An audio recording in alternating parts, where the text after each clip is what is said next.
Gentlemen, let's get down to business.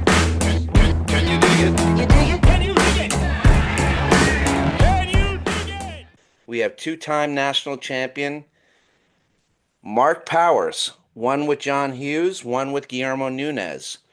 And as the listeners heard a couple weeks ago, he is unanimously both Macy and Lynn's favorite player to watch, not just because of his blazing forehand, but also because of his court presence and demeanor. Thank you, Marc, and so happy to have you here. I appreciate you guys having me on. I do want to correct you though. It's Tomas and Sven, and then I'm their second favorite. Lynn wanted me to edit that out so she didn't get in trouble, actually. Wow. No, they're great. So one thing I want to talk about, Marc, we both listened to some, you were on Inside the Wires, and we're trying not to repeat some of the things that you've already been asked. Everyone obviously knows you as a paddle player, but you also had a pretty illustrious tennis career. And in doing some digging, I think there was a Yale video. Your mom is actually the rackets player in the family, not your father. Is that correct? That's right. Yeah. And was she a paddle player too, or? She played quite a bit.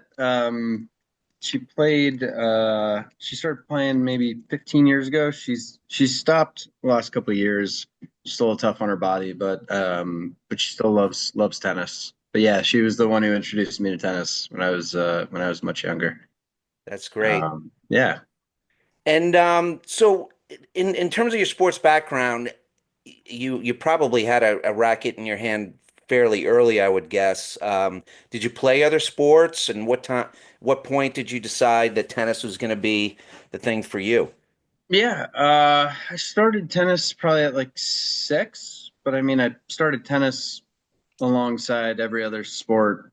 Was just kind of a kid playing soccer and baseball and tennis and basketball and football, and I loved it all.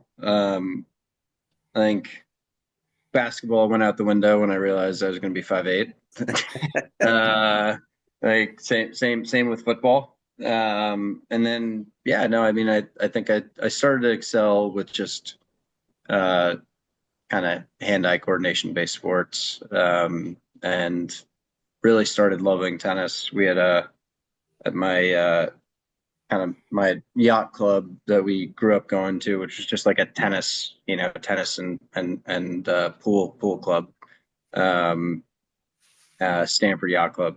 We're Tin and Taya are the pros, but it was just a local club, and there was a phenomenal pro there, Larry Angus, who got me into tennis, and I was just lucky that the club around the corner had an amazing teacher and helped develop me. And I think probably at around 11, 12, I kind of committed to just tennis.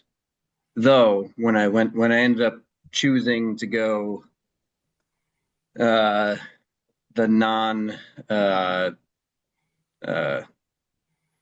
guess non scholarship route for college tennis. And I wasn't as afraid to get injured. My parents were like, we'll throw you a party. You got into Yale. I was like, no, just let me play basketball with my best friends my senior year of high school. So I played a little bit of point and shooting guard my senior year of high school, and I love basketball. I'm just height constrained. That's cool. Are you a Knicks fan, or who do you are you? I know Connecticut can go both ways. A lot of the people do root for the Boston teams, but are you a Knicks fan or a Celtics fan? I didn't grow up really a pro, an NBA fan in general. I just didn't follow it. My parents were more of a, football family, for NFL. But my doubles partner in college, Dan Hoffman, was a big Curry fan. So I became in college when I started watching the NBA with him. It was fun I didn't feel like I was being a bandwagon fan because they were only just becoming good when we started cheering them on together. But obviously I had to answer to a lot of people being like, oh, of course, Right. sure. Switch over to the team that's won, you know. But yeah. Mark, where'd you go to high school?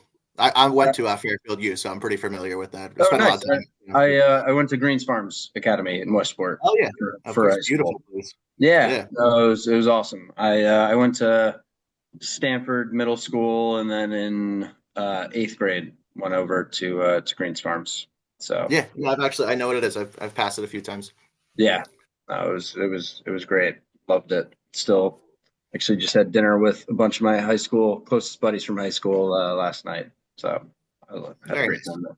So Yeah. that was, I don't want to jump around, but that was one of the questions I was going to ask you. I was up at Boston Nationals last year, and we're watching one of your matches. I think it was against Araya McNerney, and there's like 5 or 6 guys sitting courtside.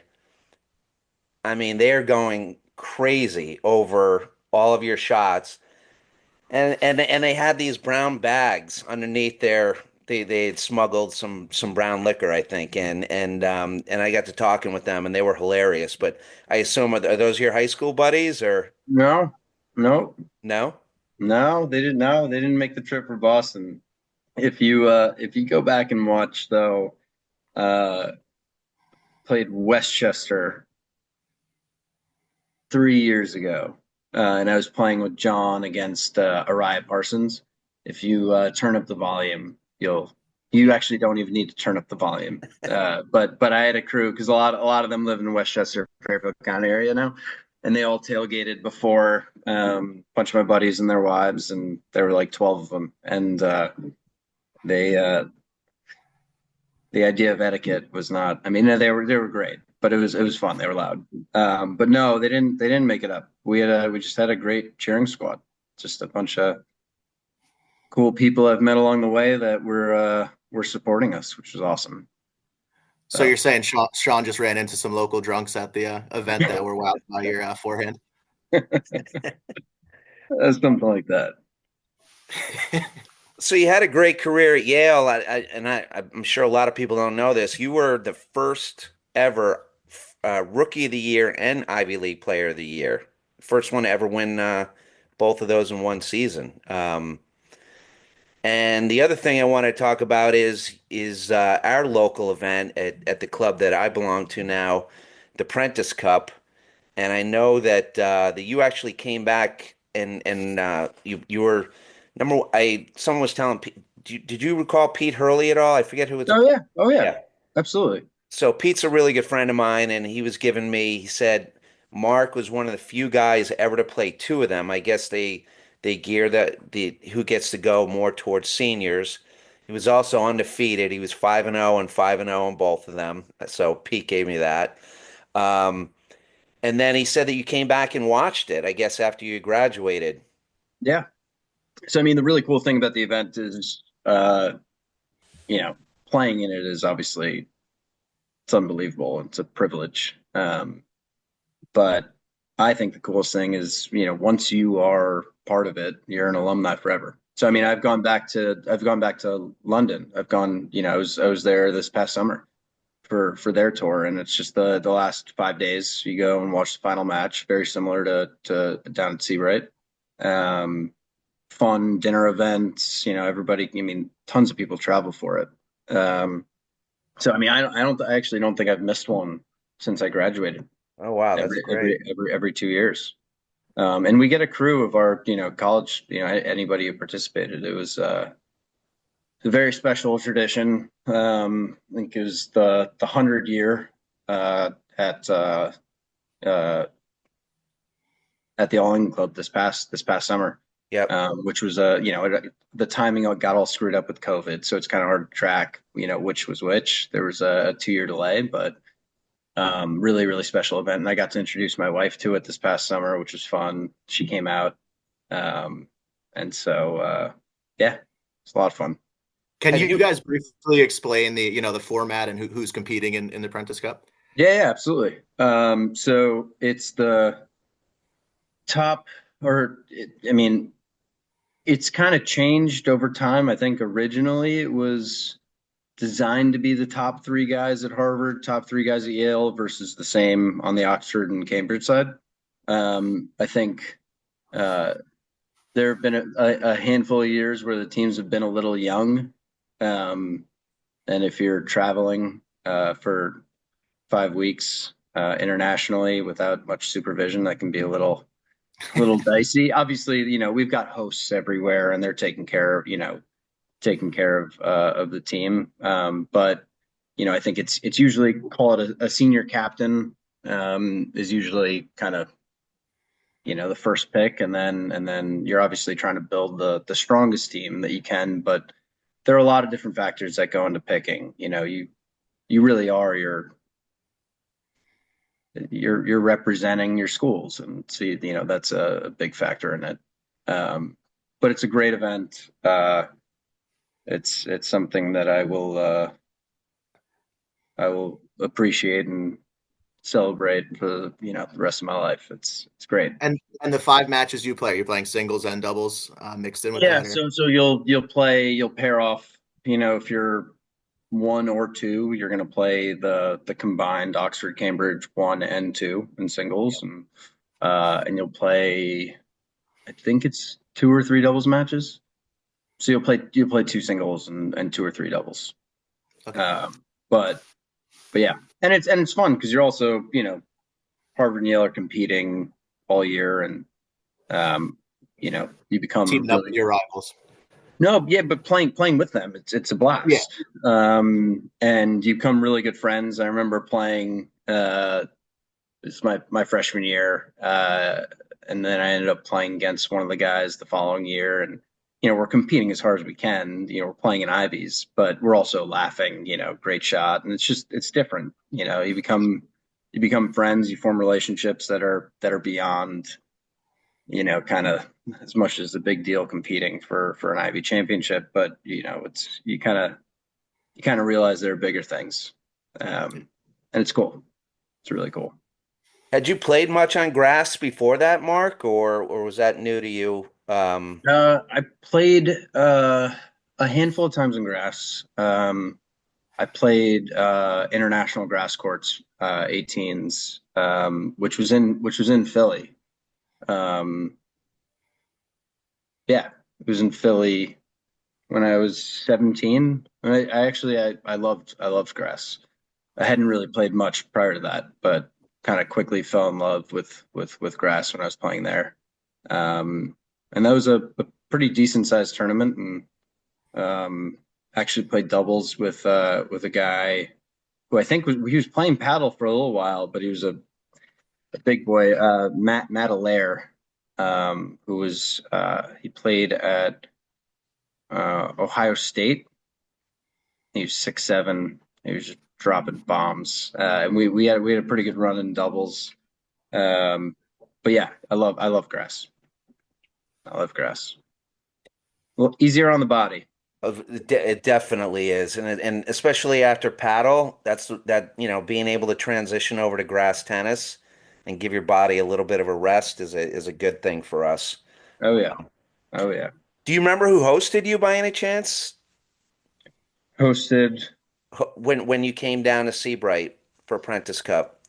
Oh, a ton of people. I mean, more recently, the last couple of years, that'd be tough. Yeah, I yeah, feel all I right. feel bad to my host right now, and That's all right. I I'm can gonna cut it have to out. I'm gonna have to get you that answer. You putting me on the spot. But I remember we had an unbelievable host family, and I've been a handful of times. But the last couple of years we've been doing Airbnbs.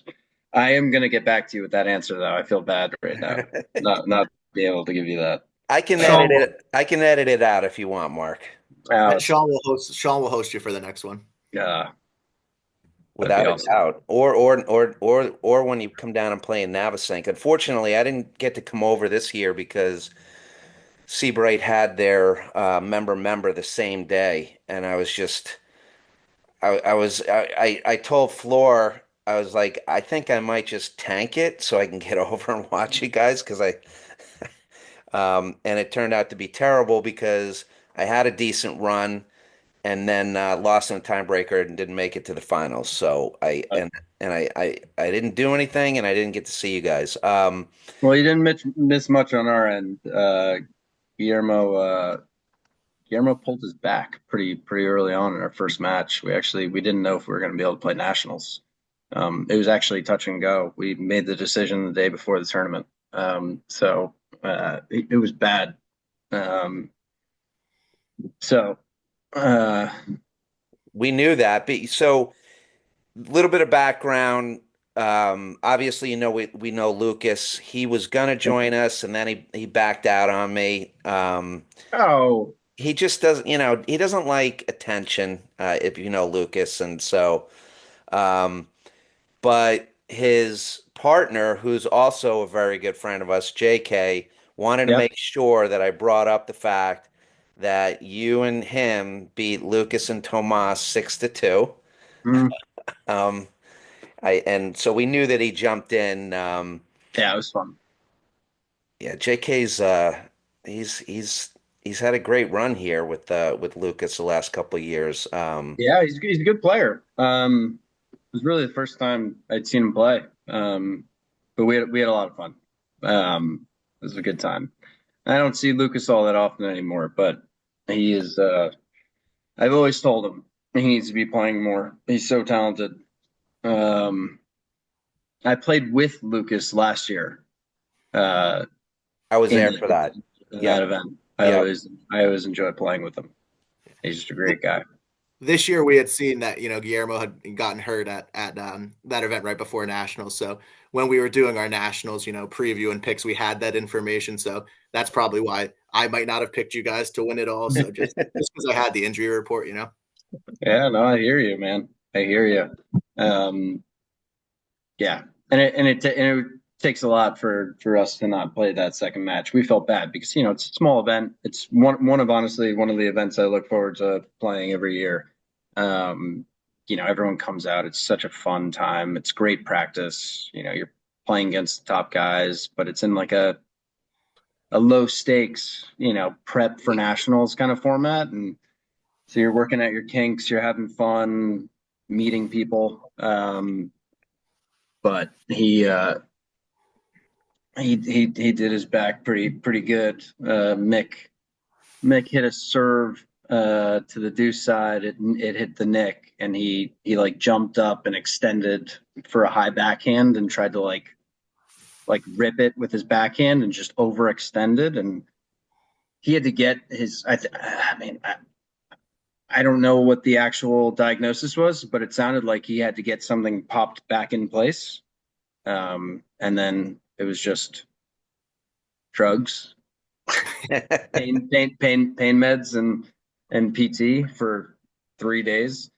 But he didn't hit balls uh, until the mornings of nationals from Navasink. Oh So wow.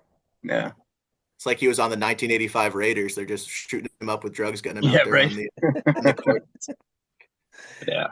So I was really proud of him, fighting through.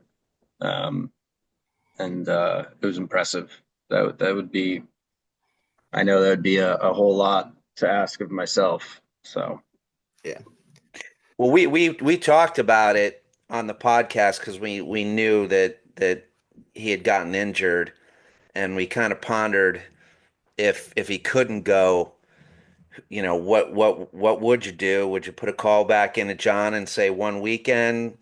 We know that you actually talked about putting a call into DeRose before you had connected with Guillermo. So we kind of were wondering what you were going to do if he couldn't go. We're actually fascinated by DeRose. I'm fairly new to paddle. I've been watching the game now 4 years, and I'm kind of obsessed, right? Because I have this podcast, and my wife thinks I'm crazy. But Lucas told me about DeRose, and I just dove it. He's like, you gotta dive in and just watch him because there's nobody like him. And so, had you ever played with him, or you just thought it would be an oh interesting partnership? oh yeah, no, I've played against him a ton, um, and played with him a handful of times in P Cup. But he was always my favorite player to watch. Just very unpredictable, so athletic, unbelievable hands, and he's similar to Johan in ways where anytime you don't have a full view of the court, you have to be cognizant that you don't know where he is and you don't know what he's doing, and it's just always that feeling of uncertainty. You're just like, well, I really hope he's not blitzing on this one, or I really hope he's not hitting this, run to the side screen if I'm going out wide. Like it's just, and I honestly think that he had the ability to make more so than anyone I've ever come across. He had the ability to make the top players in the game look silly at times. Just like on certain certain overheads you'd hit, where you'd be like, I know where this is going. I'm gonna rip this, and you almost feel like you're whiffing. Like it's honestly it's wild. And I've seen him. I remember a match where he played in Chicago against a good team, so Nationals. Actually, I think this was the year we did well out in Chicago in 2018. But he was playing a match, and he hit 3 cut drop shot overheads back to back. And the last one, it looked like he was going to cut it again, and he just flattened out his grip and just tagged the guy. So he like literally 3 drop shots in a row. Looks like he's going to push it deep, cuts it again. The guy scrambles, throws it back up, same thing. And then the guy starts running in for the 4th, and he tags him in the chest. It's amazing. But he's just, yeah. And he's a great guy. I actually saw him yesterday afternoon. Quickly, we were up in Norwalk celebrating Mark Parsons' induction in the Hall of Fame. I went over there for a little bit. So yeah. He probably had a smile on his face too. I mean, like that. I know you commented on that one clip I put up like last week, when he was toying a little bit with Jeff and Juan, and he just turned around. He looks like he's having the best time just Oh, toying yeah. with people, right? Yeah. Yeah. Um, Absolutely. So one thing I wanted to get into, I mean, obviously your paddle career is incredible in the 7 or 8 years you've been playing pro, um, and you've won it twice. But your first season, so that would have been 2017, 2018. Is that right? The first year with John? First season was 2015, 16. Okay, that doesn't show up on the platform tenant, like where I can look in and see your matches and everything. I knew it had to be missing because otherwise, it starts basically the year that the year after you won on the platform tennis, where you can look up somebody's chronological matches and who they played, and yours is missing there, so it doesn't have like the 2015 2016 matches. So But you, that was our first full season playing together, and the first season I really was playing tournaments. And so Nationals was in Darien that year. But yeah, and then the following year was Philly. That was our second Nationals, and then was Chicago in 18. so And just sorry, go ahead, Luke. You go. well, it's kind of switched up a little, but just backing up. So I had seen an interview you've done. You said you kind of grew up, like messing around playing paddle in Stamford, and then after college is when you kind of got into it. Yeah. So what does that look like? You played like a few league seasons, and then after that is when you started playing on the pro tour. And was that in the Connecticut State League or like Fairfield County League?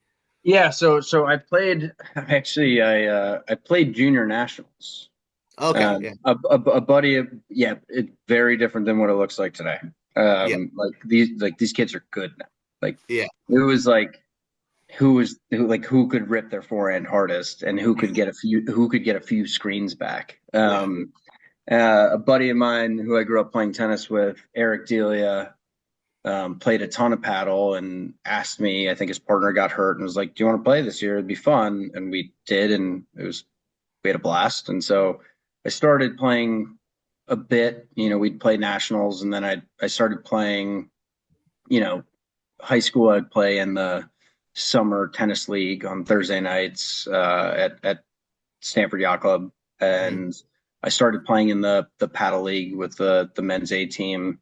And that was great. That was a lot of fun, but I would say I remember it like it was yesterday. I mean, I think it was a just graduated college, and Brad Easterbrook was like, "Hey, man, we're gonna go play. We got 3 at Stanford Yacht Club, playing with Max Lipavera and Martin Bostrom and me. Do you want to come join us?" I went out there and I felt like an idiot. I mean, I was like, wait. He just hit it hard into the side screen and it didn't go to the next screen. I don't understand. It's like the spins. I was like, I felt like a fish out of water. But yeah, so I started playing, Fairfield County League was solid. Like some of the pros would play one. But I started playing in the Westchester County League. Where I was playing, court 4 or 5 for the first year and a half. And that's when I started. That Mike Cochran got me onto that team, and that league was really deep. And honestly, like from there, I mean, I was playing in that. John Hughes reached out to Martin Bostrom to play in a small tournament in Hartford. Martin said, "I can't play. I'm playing Chicago Charities, but this kid, Mark Powers, is starting to play more. You should reach out to him." John Hughes knew who I was from junior tennis because he was New England as well, and we crossed paths. And he also played tennis in New Haven for college at Quinnipiac. And so he reached out, and we played eight seasons together. That's crazy. That's really it. Yeah. That's unbelievable. Yeah. So leading up to the year that you guys won it together, and that was an incredible run for you guys. I was looking it up. You won the Dwayne Hayden, you won the Western New England, you won the Boston Open, and by the way, you're beating people like and you won in Philly too. You beat Durant Parsons, you beat Jared and Drew. What changed going into that season? Was it just a natural progression of the partnership? Were you guys playing more tournaments?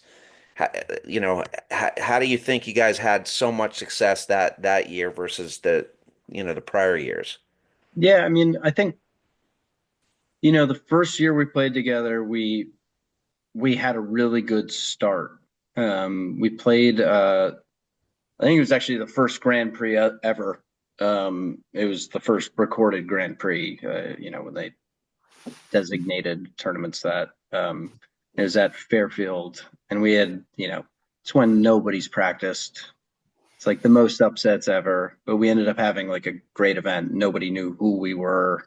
We ended up beating teams that, on paper we had no business. Honestly, like I'm introducing myself to these teams, and there were a bunch of top 10 teams, and we played a really good, couple matches, and we ended up in the semis and lost to Lubau and DeRose. But so we, like, right off the bat, we started after 2 or 3 tournaments, we got ranked high enough where we started at least making the 16s of some of the big events and kind of worked our way in. And I think going into nationals, I think we were the 6 or 7 seeds. And we ended up losing in like a crazy 3-set match against Baxter and Heath, who was a really, really tough team. But that was Darien Nationals. And then the following year, we kind of kept progressing. We started just putting ourselves in the quarters more consistently, started seeing, the top teams more and more frequently. We started getting comfortable with the spins and had a few breakthrough wins to making semis. We got beat up by Parsons Durant more times than I can remember. But we ended up making the semis that year at nationals, and then I honestly I think the funny turning point was I was taking a lot of the overheads with John, and I've always had a little bit of a shoulder, forearm bicep issue. I battled with that quite a bit in tennis and college tennis. So I remember just being like, John, I can't take as many overheads. Like, you're gonna have to take the overheads. Like, I know it's a bummer, but you're gonna have to take the overheads.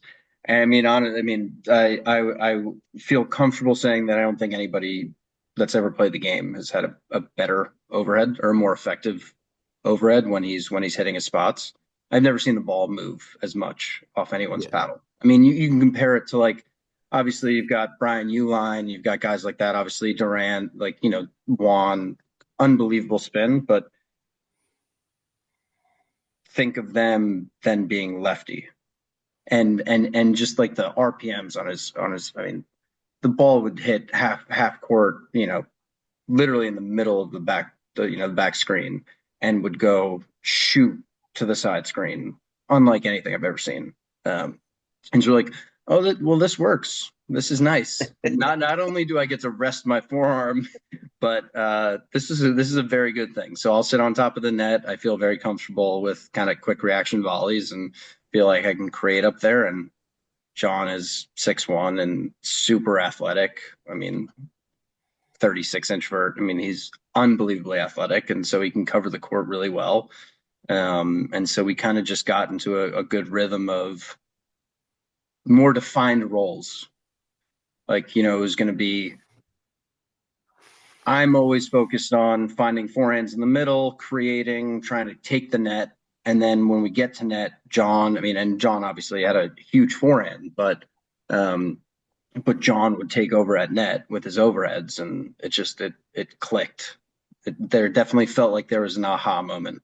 Like when we won Long Island playing that way, where I was kind of sitting on the net, and him taking those overheads, it felt right. So it was cool. I actually watched the finals, and Fischel was talking about the keys to the match, and he referenced that the Dwayne Hayden and how John would end up baiting people, hitting a little bit harder overheads, and then you just coming in and volleying behind them. I don't know if you recall that, but that was one of the keys that Fischel threw out going into the finals. That your net play and your ability to sucker the other teams into driving and then just volleying behind them worked for you guys in Long Island. Yeah, well, I think, when you start playing, the first thing that I think one of the most important things when you're transitioning from tennis to paddle is to just slow down. People are just sprinting. I mean, people are going through a pair of shoes every week or two, and you don't want to do that. You want to be efficiently moving. Obviously, if you're fast, you should use that to your advantage, but you also don't want to be constantly, you hit a good overhead, you're sprinting in on top of the net when they're not driving. Just stay back and hit another overhead. It's like, you don't need to be moving this much. But at the same time, I felt like I wasn't utilizing my speed anywhere near enough. And so I started closing the net in transition play a lot more, and it, paid off. It was good.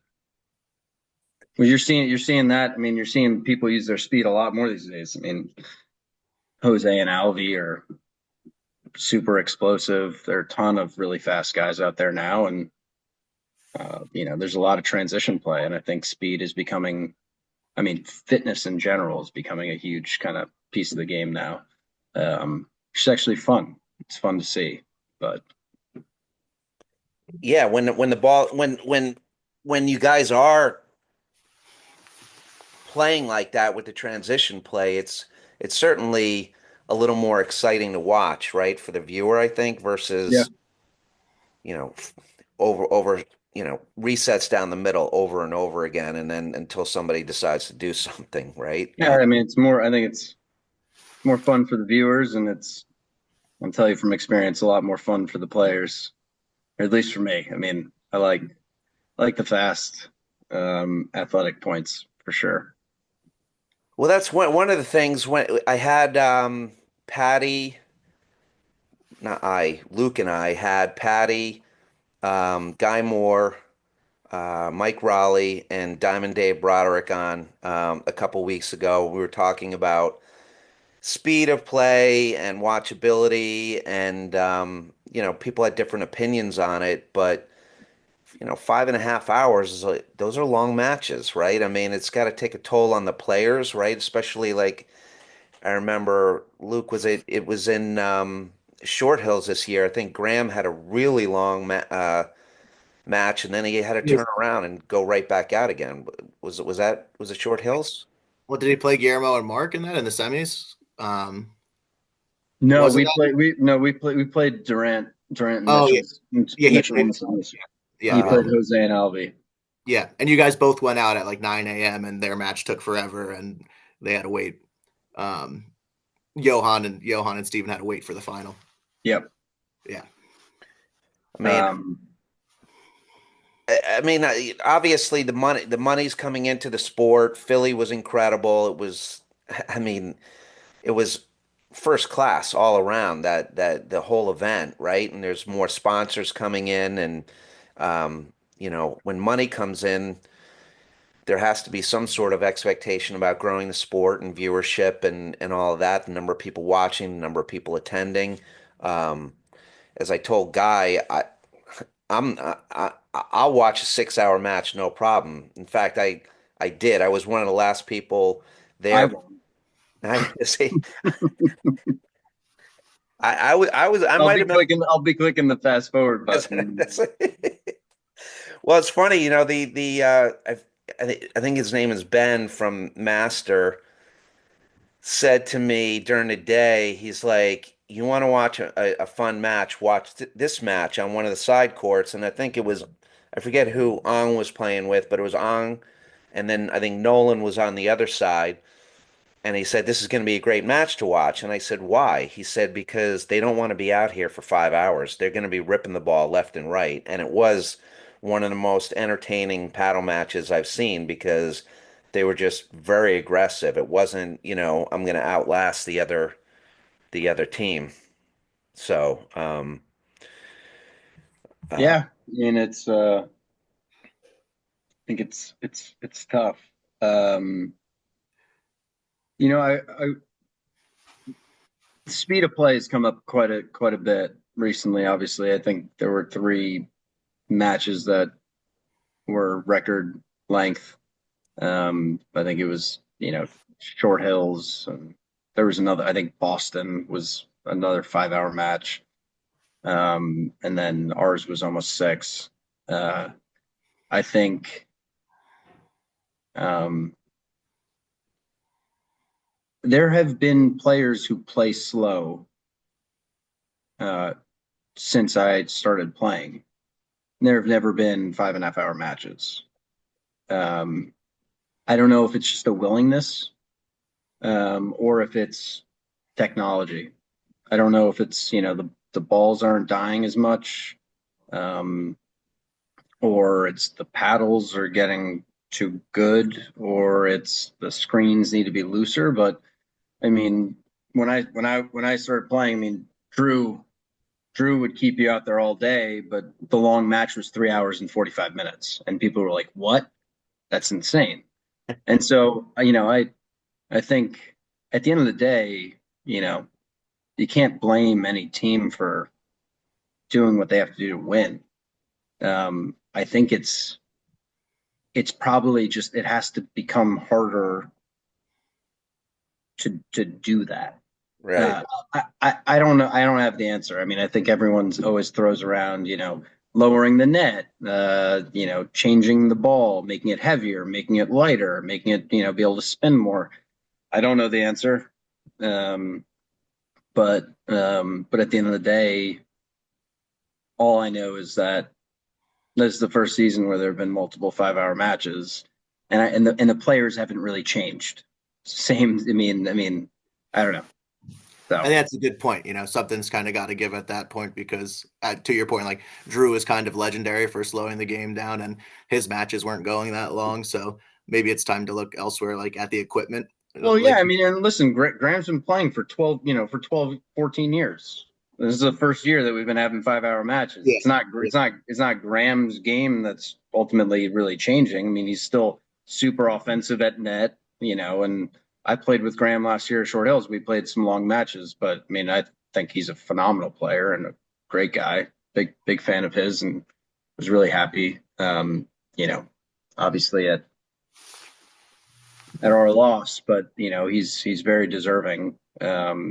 And they played a great match, but I, again, he wasn't playing 6-hour matches 2 years ago.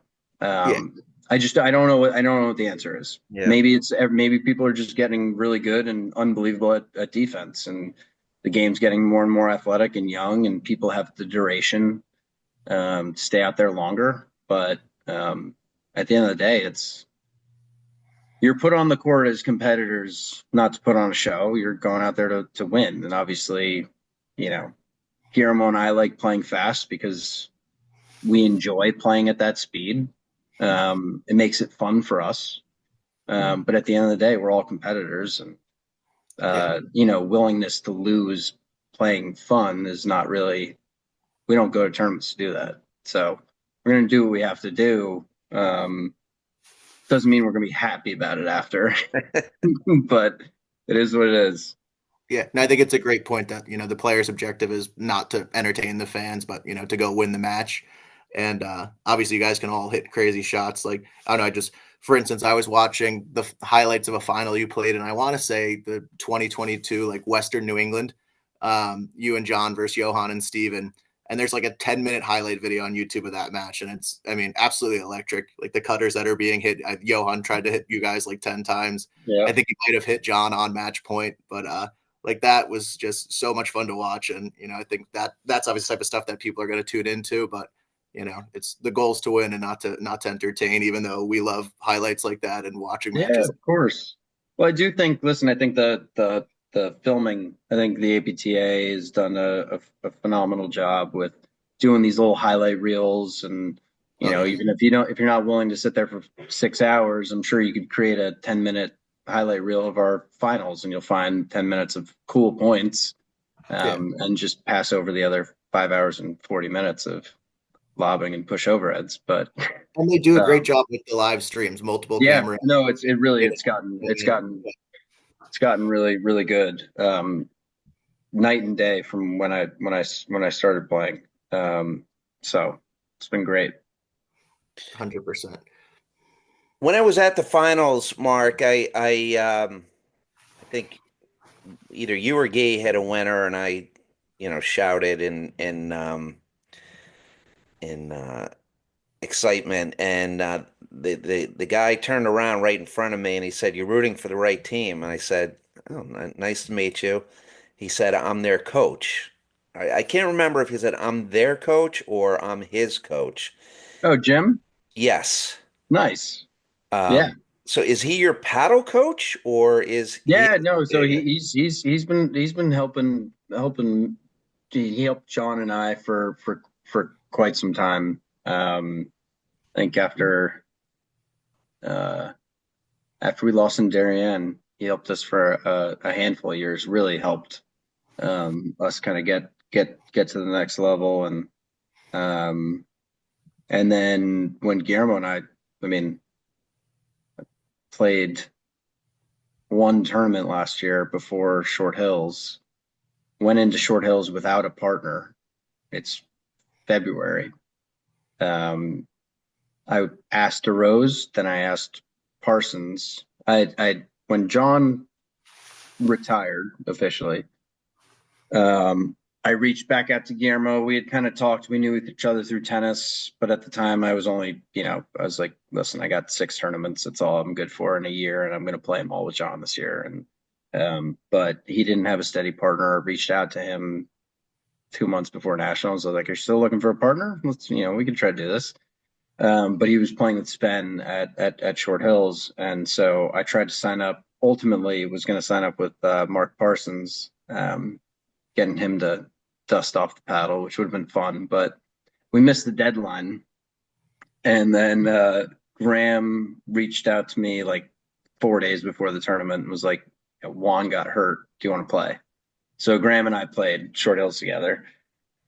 And then ended up playing with Guillermo, but we only played Philly prior to nationals. And I was like, I think our best chance is, I'm going to reach out to Jim, see if he'll help us out, get ready for nationals together. Cause I don't really have an interest to go to nationals if I don't feel like we have a chance on competing for a title. It's just not, I don't know.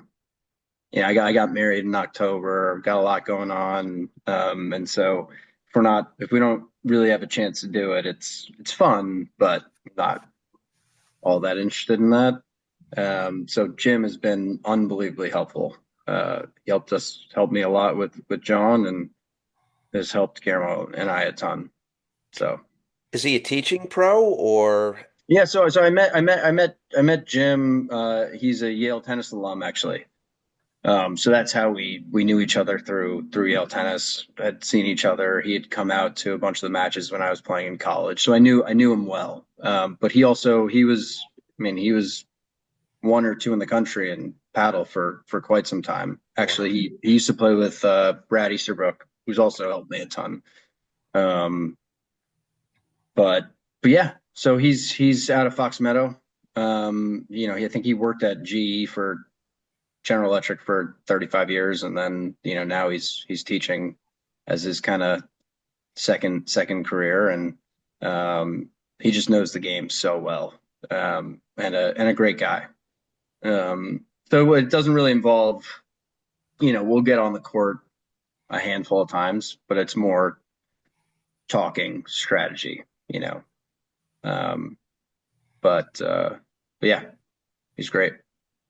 Well, that must have been interesting. Not only, obviously, you guys had to crunch a lot in a short period of time to, as you said, really make a head into nationals and have a shot, but also Guillermo's game is just so interesting and obviously different than John's, right? I mean, he's almost DeRose-like in the way that he will stand on the service line and bait you and try to, goad you into either going to your forehand or hitting it behind him.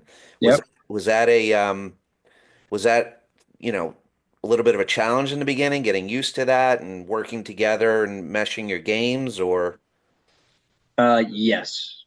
Definitely, definitely, definitely. Any new partnership is going to take some time, especially with Guillermo being so raw and new to the game and just so talented.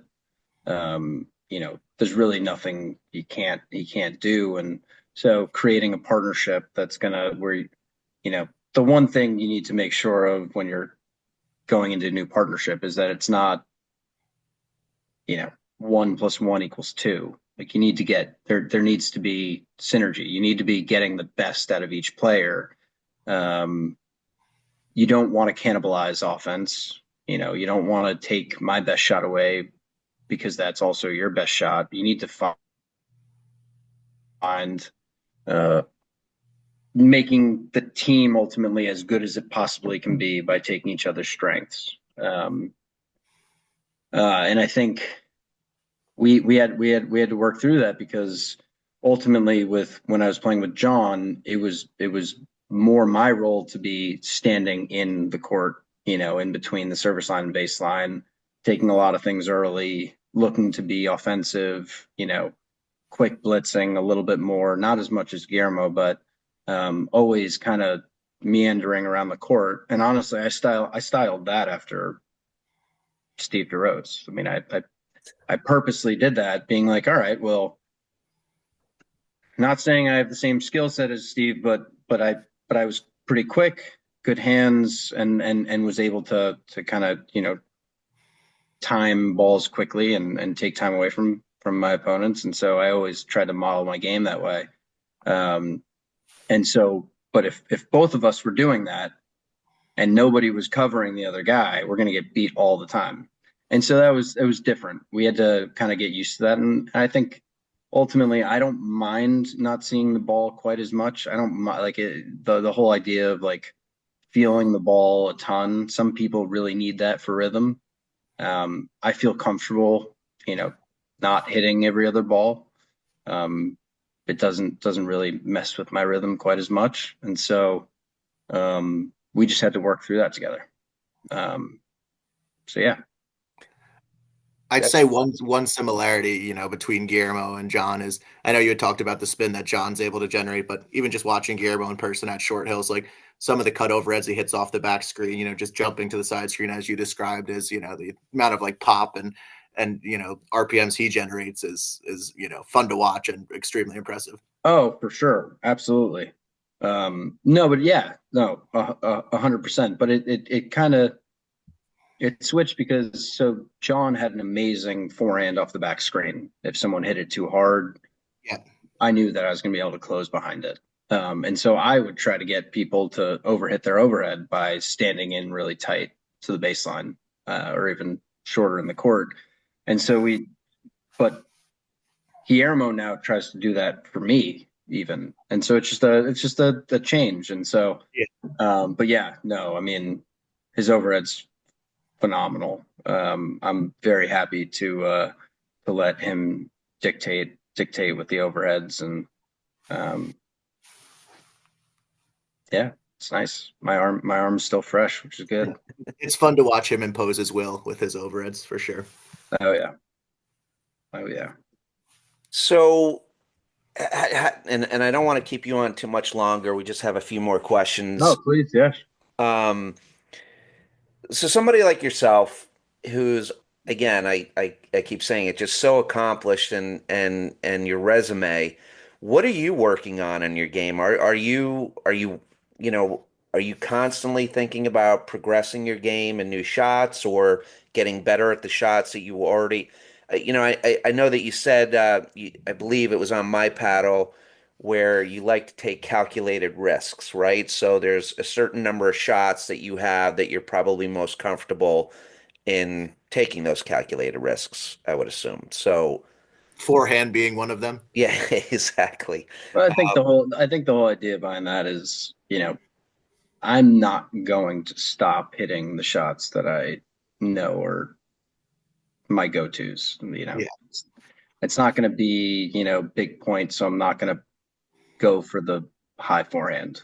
Ultimately, this is where I live, and if a ball falls in that category, I'm going to rip it. And ultimately, if it's, it's funny because it changes from tournament to tournament. I think I play I play differently in nationals than I do the majority of the tournaments leading up to it. And it's just, I'm not going to go for the 60-40 shot. I'm going to wait until I have the 70-30 shot.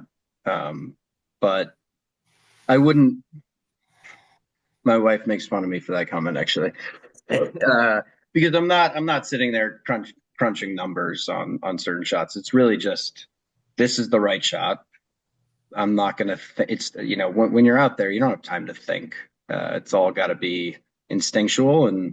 But at the end of the day, if you miss a high forehand, if I miss a high forehand on match point in the finals of nationals, I can live with it. Yeah. And I'd be furious if I didn't take that cut. And so it's really just waiting for the right shot. But also it's, a huge part of it is just making sure that you're giving yourself that opportunity. So, if you're moving your feet, looking for the right shot all the time, you end up finding it a lot more than, you can't wait for it to come to you. It doesn't work that way. People are too good. It's not like people are going to be like, oh, let's hit high forehands to Marc all day. It's like, you got to find it. But yeah.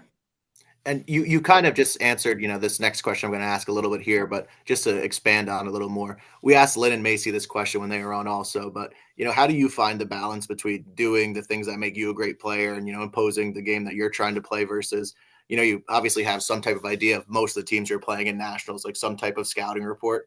So are you kind of just trying to find a sweet spot of attacking the things that they might not do well while also doing the things that, you excel at? Yeah, you have to. It's definitely, um, But you're yeah, switching up each match, right? Depending on the scouting report that's coming into play.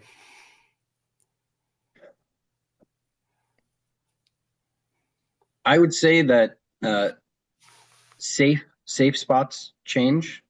Yeah. Where to not hit the ball Hmm. changes. Um, my approach to playing style does not. Yeah. Um, there are going to be teams that you play who you know you're going to go out there and it's going to be a longer match, and you're not just going to be able to rip balls through them.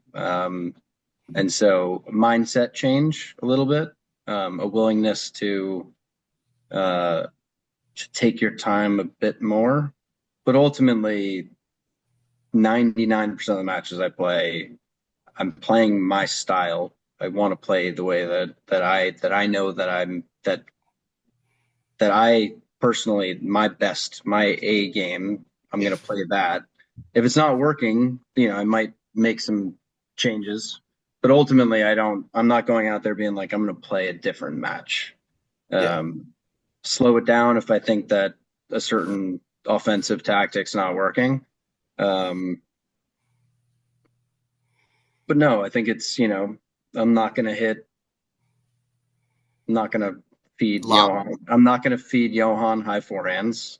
I'm not going to feed, Juan short overheads. I'm not going to, there's obviously things you keep, you got to play keep away from some of the really big offensive shots. But beyond that, no, it's you're going out there. I'm going to try to bring what I do best, and if it's not working, we'll chat after a point or after switch over and try to mix things up. But ultimately, the changes you make intra-match are really they're not that drastic. Yeah. We're lobbing too short. Let's start lobbing Yeah. deeper. Let's start lobbing higher. Um, let's start attacking this over it a bit more. Let's stop feeding someone high forehands. The obvious things. Um, and sometimes it is. I think controlling speed of play is really really important. Yeah. If you're reacting to someone else's preferred speed, then you're in trouble. You want to be controlling speed off your paddle. So you know if someone's playing really fast and that's what they want, sometimes you're going to throw some more, air under the ball and try to dial it back to you uh, really controlling the tempo of the match, but not that easy. Um, but to your question, Sean, earlier, I didn't really hit on it about working on things. I think I think the biggest thing is at the end of the day, I think the biggest thing that's changed and what I probably focus on most is just making sure that turning 35 in July, which is not old, but I used to be the young guy. Like it didn't feel that long ago where I was like John and Mark, the 24, 27-year-old guys playing against, Juan and Parsons and these young guys just running around. These guys are all now 24, 25, 26, and it's just trying to stay in shape.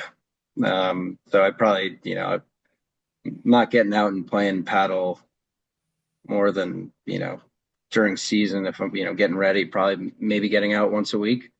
But if I'm not working out 5 days a week, you're not really going to be able to compete against a guy like Alvy, who's just, they're in phenomenal shape. They're fast, super explosive, super talented. And that's one team of 20 that are all phenomenal athletes. And so, um, I think it's really the kind of the mental that I try to make sure that I improve on every year.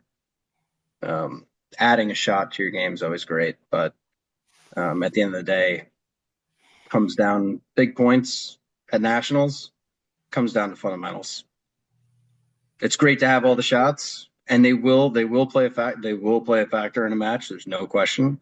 At the end of the day, hitting good overheads, good attacking overheads, keeping pressure, and going for your attacking offense to the baseline. That's what it comes down to. Making volleys. That's all it comes down to. It's funny that you brought up fitness in that my next question was you are one of the a few high level pro players that are not a teaching pro. Was there ever a point in your career where you felt like that was more, a challenge for you to play at such a high level, not being on a court all day like a lot of your competitors were?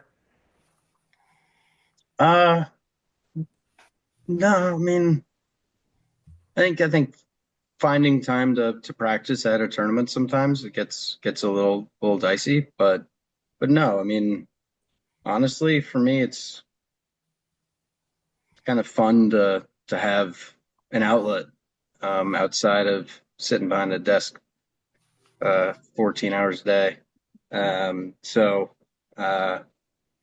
yeah, no, not really. It's always been if I can stay in shape, um, you know, racket skills. I feel like they as long as you take some time to get out there and get a feel for the ball, and it ends up coming down to can you last and you know, are you gonna go out and compete?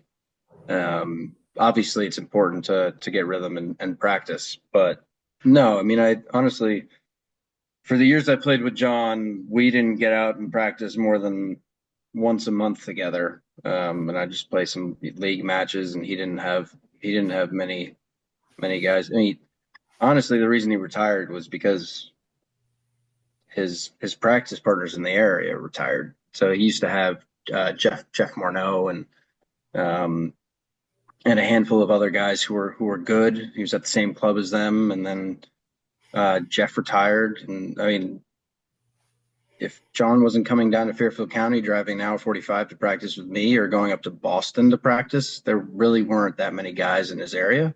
Yeah. And he had twins, and he's got a lovely family up there, and it just became it wasn't the 5 weekends a year to play tournaments. He couldn't practice, um, and so I uh, went to college with Jeff. oh yeah, Yeah, he played tennis at Providence. yeah, that's right. Um, so we kind of reconnected. He didn't remember me, but I snuck into the players' dinner at Boston Friday night, and we had a long chat and reminisced a little bit about being a Providence Friar. Um, But no, yes, I mean, John and I were just, John became is one of my closest friends in the world. He was just at my wedding and he was on my bachelor party, and we just had so much fun. We were like pumped to go to Boston together and hang out and have some beers after the match, and it became like a fun outlet for us and a time for us to compete together as buddies and be athletic. And I think obviously it's great to be on the court a ton and to be able to practice, but it's also, I never thought of it as a hurdle, because I was excited every weekend. And I'm sure sometimes, you're on the court all day, every day, and you're teaching. And I'm sure some of the guys are sitting there at some points being like, the last thing I want to do right like this weekend after a long week on the court is go play more paddle. I'm like, same time, some of the guys are going to love it, but I'm just saying, I think it cuts, grass is always greener, kind of thing. yep. Just some couple questions to wrap it up. Who do you like to watch as a spectator? Are there certain players, men and women, that you enjoy watching their game outside of DeRose? Obviously, everyone loves watching DeRose. Yeah, I mean, there's tons of guys. There's tons of guys. I'd say, I've always loved competing against, obviously we saw that Durant retired recently. Um, I think I, I've really enjoyed competing against Johan and Steven for a while. They will be missed.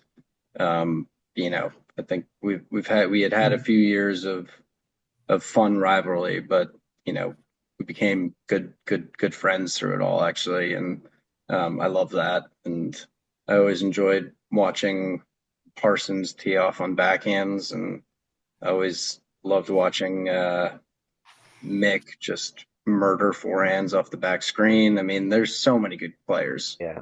Um, but yeah, and then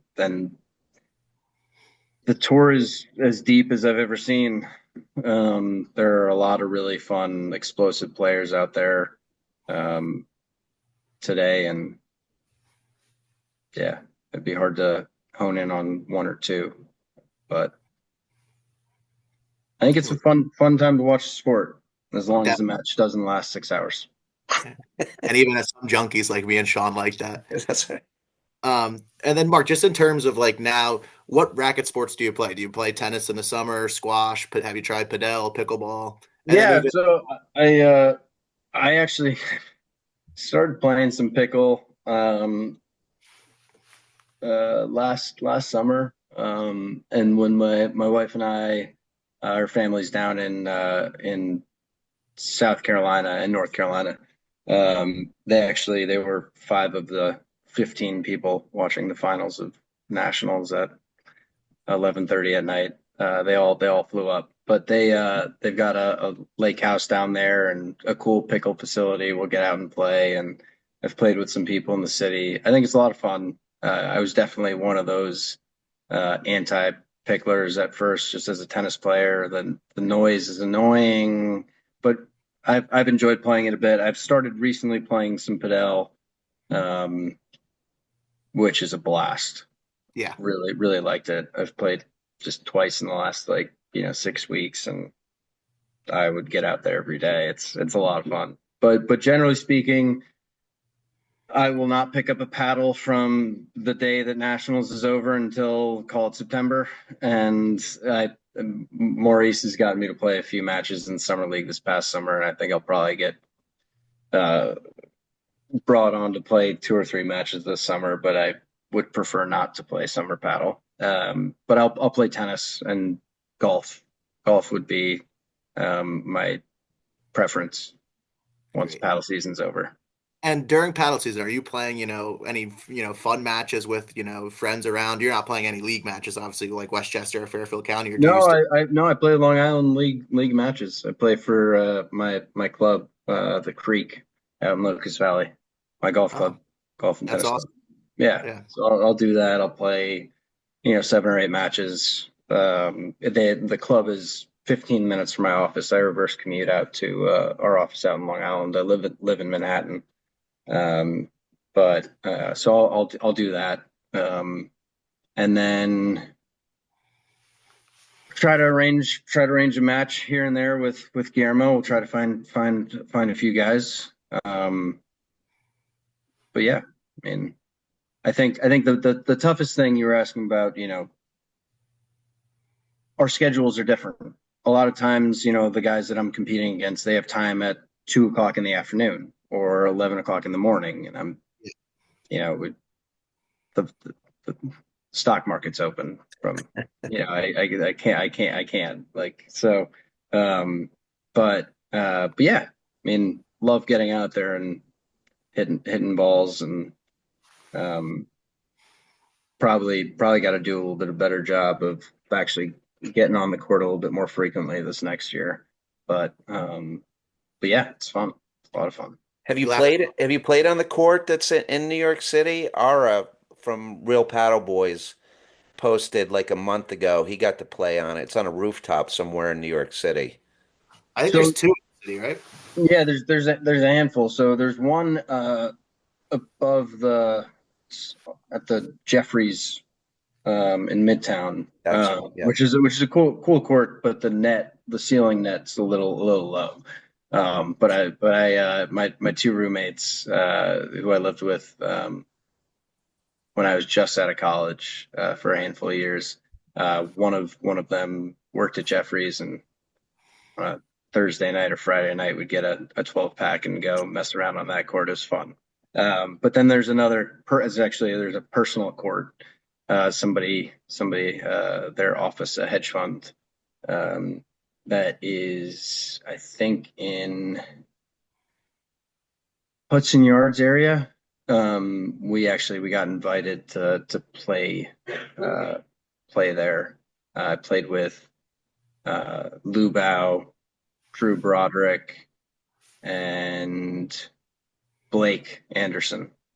And then we all did dinner after. That was fun as well. I didn't know that court existed. There used to be like a club up on the Upper East Side, where a bunch of the New Jersey guys were members. I think it was Max Gumpert and Rose now were members there, and I actually got out there a few times with them, but that ended up shutting down. So there's not many courts in the city. Long story short, but yeah. That's, I think everyone wants to play in any of the courts that are there, so just Yeah. here was enough. No, yeah, absolutely. Luke, I don't have any more questions to you. Yeah, no, I think we got through a lot there. Awesome. Mark, Awesome. thank you so much. It was an absolute pleasure, and Oh, it was a blast. I appreciate you guys having me on. I really appreciate it, and hopefully I'll see you before the next Navasink tournament. Probably Short Hills, right? Yeah, absolutely. You said he's 10-0 at Seabright, so we'll have to test that record on the platform. That's right. If you ever want to come down and play, it won't be with me, but I can set up some tennis at Seabright with some good players. If you ever want to take the ferry down, Wow, would love that. yeah, Would love that. That'd be a blast. that's great. Thank you so much, Mark. Well, I appreciate it, guys. All right, Great meeting you. Thanks, Mark. Absolutely. Have a great night. bye. You too.